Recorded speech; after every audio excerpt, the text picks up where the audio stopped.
Hello, beloved friends. I'm Reverend Kyra, and this is the part 2 of our series on Bible Mysteries Revealed.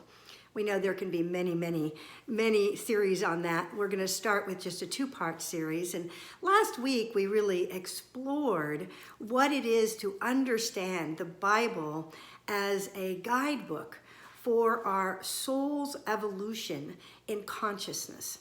To understand that as we take on coming into this world and awakening to our true mastery, we are following the path of Christ consciousness.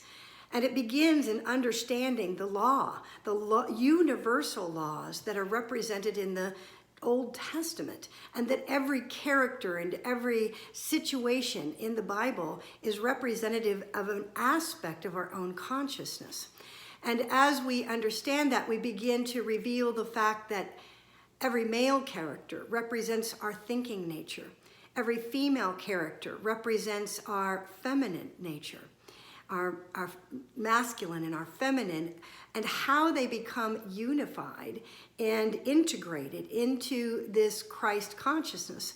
We are in an era-changing time in our world, and there are many trials and tribulations, and we're fighting with one another in our inner being as well as in the world. And healing that rift into the Christ consciousness, into the, or you can call it Buddha consciousness, Krishna awareness. In this case, because we're working with the biblical teachings and the teachings of Jesus, and specifically as we're studying part of Matthew 9, we are looking at what is the context of the Bible as a whole, and how do we understand how to move our consciousness forward in the midst of the trials and tribulations of life. What are the resolutions and the resolving of the conflicts within in our own consciousness that then will be reflected in a new awareness in the world. Now, we specifically spoke to the story last week of the woman reaching out to touch the hem of Jesus' garment, that how we reach out and use our will, because Matthew represents our will.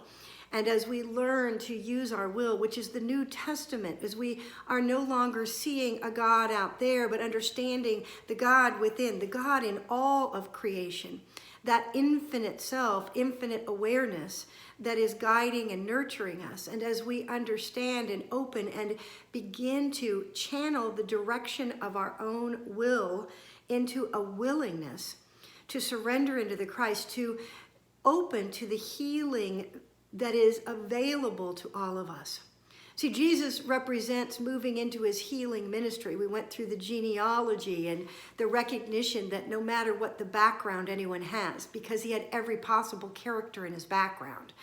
And so do we. We have ancestors of all different natures. We have consciousness that has played out every possible scenario, or many possible scenarios, in our world, but in our own inner being, because we are interconnected.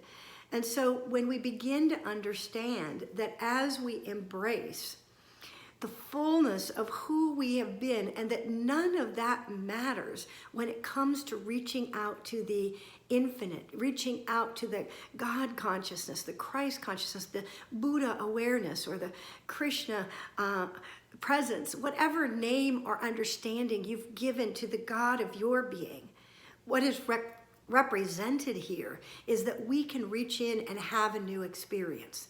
We're going to talk more about all of this as we look at how that healing ministry brings new life, how it restores and revitalizes, and what is it we're meant to do in understanding the messages of these healing experiences that were presented. This is not just about Jesus 2,000 plus years ago doing healing on those that had not found healing prior. This is about how do we come to the healing and restore through that Christ experience, through that Christ awareness, through the divine in us, through understanding the truth of our being, so that we come to a new realization of our own wholeness, of the life energy that is there for each and every one of us when we claim it, when we know that truth, and we allow that realization to be what fuels our way of being in the world.